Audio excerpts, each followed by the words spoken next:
सवाल बहुत ज़्यादा हैं। हॉस्पिटल की हालत बहुत ख़राब पड़ी है। ज़ुबैर साहब उसके बारे में बात करेंगे आपसे। मैं ये ज़रूर बात रखना चाहूँगी कि अल्लाह ताला की तरफ से ये जो नागहानी आफत ख़ासकर डिस्ट्रिक्ट रामबन में आपके सामने जो परनौत के इलाके में 40 से 50 घर डैमेज और 100 से ज़्यादा लोगों की ज़मीनें जो है तहस नहस हो गई, उसकी वजह से जो हम लोग लगातार उन लोगों को रिहेबिलिटेट करने में हमारा टाइम लगा, उसकी वजह से मैं यहाँ पर नहीं पहुँच पाई। मैं माज़रत ख्वाह हूँ, लेकिन ये बात नहीं है कि हमारी नॉलेज में ये चीज़ नहीं थी। हमने उसी वक्त जो है एडमिनिस्ट्रेशन से बात की, यहाँ पर हमारे सब डिविजनल मजिस्ट्रेट को भेजा गया और जितना भी जो है रेड क्रॉस की तरफ से जो है सामान जो है वो यहाँ पे दिया गया और उसके साथ साथ टेंटेज भी इन लोगों को जो है मुहैया किए गए।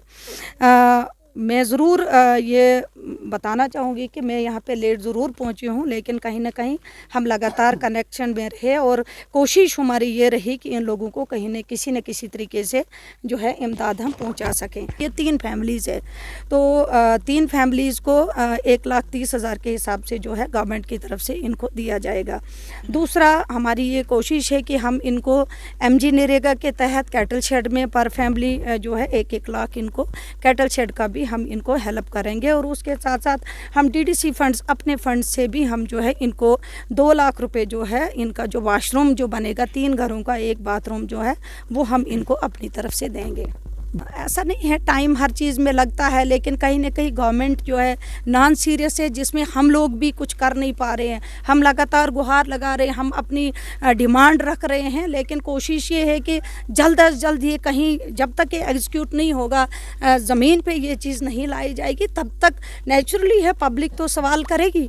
जब तक PDD महकमे का बिजली बनाने का एक अनोखा तरीका निकल कर सामने आया है, उसको कैसे देखती हैं आप? कैसे खून निचोड़ा जा रहा है गरीब आवाम? देखिए, ये बात लगातार, क्योंकि ये एक सीरियस इशू है, लगातार 2 दिन से 3 दिन से लगातार बिलें ऐसी आ रही हैं कि जो जिसका 200 होगा उसको 2000 आ रहा है, फ्लैट रेट जिसका 1000 है उसको 20,000 आ रहा है, 30,000 आ रहा है, कहीं 3 लाख भी आपने कल की बिल देखी, 3.5 लाख। तो इसको हमने जो है सीरियस लिया है काफ़ी। मैंने डिप्टी कमिश्नर साहब के नॉलेज में भी लाया है और उसके साथ साथ जो हमारे एक्सियन हैं उनसे भी बात हुई है और लगातार हम कोशिश कर रहे हैं कि उस आदमी को बाहर निकाला जाए जो इतनी क्लरिकल मिस्टेक कर रहा है, क्योंकि अगर बार बार एक गलती होती है, अगर उसको आप एक्शन नहीं लेंगे तो वो बार बार गलतियां करेगा और वो गलती नहीं, ये क्राइम है।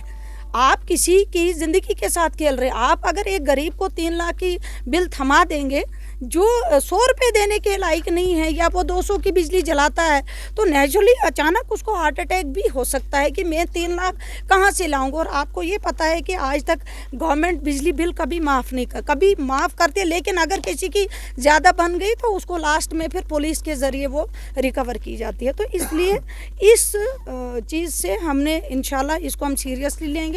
और सवाल बहुत ज़्यादा है। हॉस्पिटल की हालत बहुत ख़राब पड़ी है। ज़ुबैर साहब उसके बारे में बात करेंगे आपसे, लेकिन क्रिकेट ग्राउंड के बारे में बहुत पहले आपसे बात हुई थी, तो क्या कुछ है उसके बारे में? कम से कम सांसें तब तक चलती रही? नहीं, जो हमने पहले भी बात करी थी यहाँ पर, जो हमने आपके साथ वादा किया है, इंशाल्लाह हम पूरा करेंगे, क्योंकि MCC है तो हम कुछ नहीं कर सकते। इंशाल्लाह 4 तारीख के बाद हम टेकअप करेंगे इसको और MG नरेगा में जितना अमाउंट 10 लाख के करीब मैंने बोला है, और इस ईयर में आपको हम पूरा लगातार मैम एम्बुलेंस जो 108 की है वो इग्नोर करे बेमदासा को, उसका क्या होगा? आखिर आपकी बात हुई, क्या कहा उन्होंने?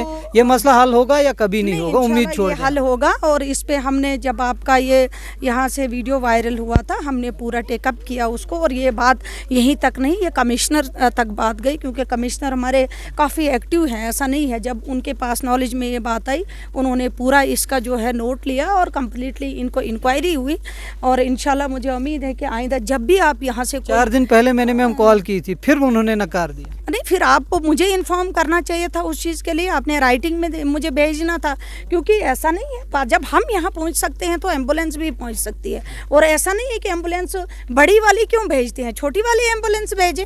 अगर आप ये कहेंगे कि आपका यहाँ पे डंपर नहीं आ रहा है तो आपको डंपर भेजना ज़रूरी है।